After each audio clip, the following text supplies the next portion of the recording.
So this is a video that I've wanted to make for a while now, but was never really sure how or when to do it. It's a subject that I know a fair portion of people just like to ignore entirely. This is the concept of sexuality among the samurai, and a bit more widely, sexuality in feudal Japan.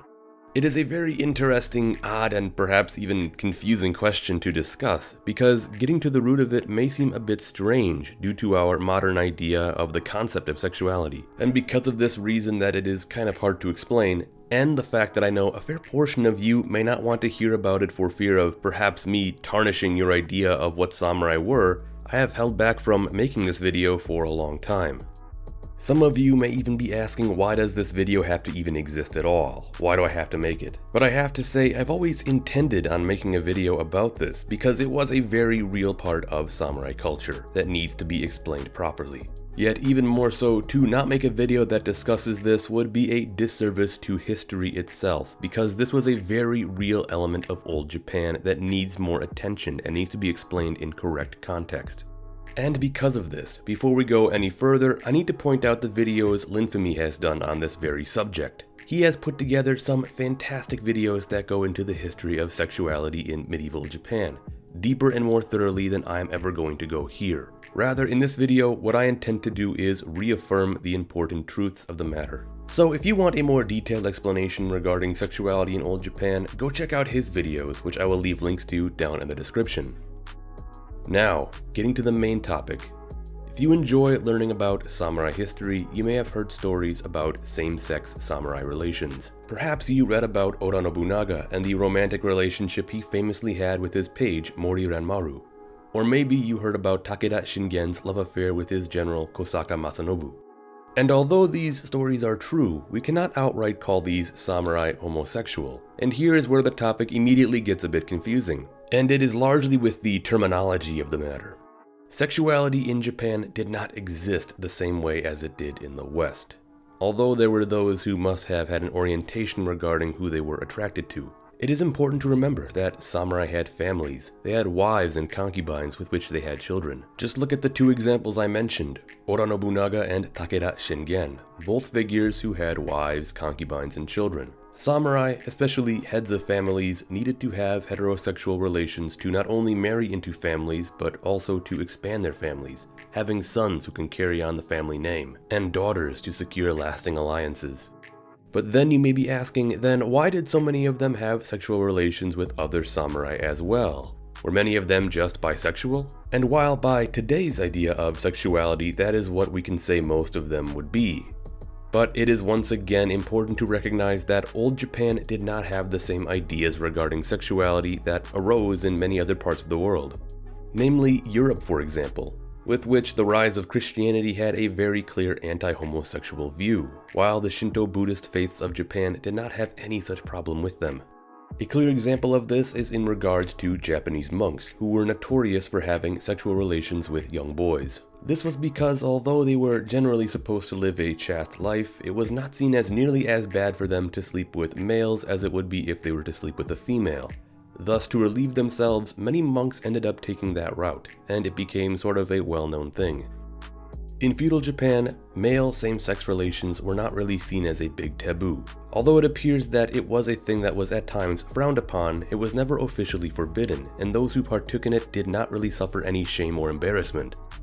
The same cannot be said for female same-sex relations, which appear to have been a bit more discouraged for one reason or another. But it is important to mention that these as well were not outright forbidden. But in terms of male-male relations, there are plenty of examples throughout old Japan I could get into. And it is here I'm going to simply say go watch Linfamy's videos that go into further detail. Instead, I'm going to stay focused on just the samurai. The main form of samurai same-sex relations was between young samurai boys and the mature samurai they were in service to. These relationships between boys and men were called shudo, and were not exclusive to just the samurai, but instead was a larger thing that took place across old Japan. In old Japan, there was this idea, almost like a third gender. It was known as a wakashu. This was a term that arose during the Edo period and was associated with boys from around their mid-teens to their mid-20s, before their coming-of-age ceremony. Not children anymore, but also not really considered to have come into their full adulthood. Young samurai who were in this wakashu age group often became kosho, meaning a page or attendant to a higher-ranking samurai. They would often be encouraged to partake in sexual relations with that older samurai in aims to form a bond that could blossom into a lifelong connection between the two. This is extremely similar to the types of same-sex relations that occurred between warriors of ancient Greece, where Greek warriors would often partake in forms of sexual bonds with each other to increase morale and effectiveness on the field of battle. Not all, but many samurai engaged in these types of relationships between the younger and older. Although it is important to mention that the older the young samurai became, as they neared the end of and grew past their wakashu state, they became less feminine in their appearance, growing more facial hair and looking more man-like, and this often caused a lack of attraction by the mature samurai. Thus, eventually, the romantic part of the relationship would trail off. Thus, we see most of these relationships only between young samurai boys and mature samurai, as two fully adult samurai rarely ever continued their relationship. Still, a bond would exist by this point. And although these relationships often had political reasoning behind them to form lifelong companionship and trust between the two samurai, this is not to say there was not pleasure involved either. There was a popular concept in both old Japan and ancient Greece that while sex with women was for building and continuing families, on the flip side, sex with males was often considered an act of pleasure. And it is important to stress that although by modern day these relationships would seem pretty bad due to the age of younger wakashu, but back then these same-sex relationships between samurai youths and adults were seen as completely normal and accepted by not only both parties involved, but also most of society. It may be far-reaching, but you can almost say that this was as much a part of samurai culture as the act of head-taking or committing seppuku. Thus, the true underlying fact was that samurai dipped their toes into all forms of romantic relations. They had wives, concubines, and male lovers all the same. And to be honest, that is just another aspect of the samurai that I really find fascinating about them. If you were to put a modern label on them, you could say that most samurai were either bisexual or even pansexual, given the unique gender identity of those within the wakashu age group. These practices would continue up until the rise of Imperial Japan, where finally same-sex relationships became more taboo and less accepted. Now, unfortunately today, there are many people who don't like the idea of samurai ever engaging in same-sex relations. In fact, whenever I have mentioned it or alluded to it in my other videos, I often see comments telling me to stay away from the subject, that they don't want to hear about it, and usually even throw in some homophobic remarks. Like as if the idea that samurai had same-sex relationships somehow tarnishes their overall image. And what is sad is I know I'm going to probably lose some subscribers just from making this video. But like I said at the start, this is something that really happened in history and needs to be talked about more and not hidden away. Let me be clear, this does not change anything about the samurai. If at all, it just goes to make them even more unique.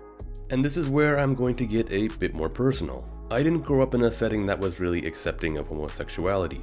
Growing up in a household that was kind of against the idea, while also going to school at a time when homophobia was very common. I was sort of conditioned to be homophobic myself. So much so that when I was younger and first heard of the idea of same-sex samurai relationships, I too was very against the idea and did not want to believe or hear anything about it. It wasn't until high school and later college that I became friends with people who were members of the LGBTQ community and really realized how distorted my worldview had been. And in particular, going back to the idea of samurai sexuality, I realized it really doesn't change who they were. The deeds of the samurai don't disappear just because of the same-sex relationships they had. In fact, quite honestly, it doesn't even have to matter. Who cares who the samurai slept with? It doesn't make Oda Nobunaga less impressive, Takeda Shingen less epic, Miyamoto Musashi less inspirational, and Sanada Yukimura less heroic. They still are what they've always been. Legendary samurai figures, and that's really all I have to say about it. Thank you for watching, and don't forget to like, subscribe, and ring that notification bell if you enjoyed this video and found it to be most informative.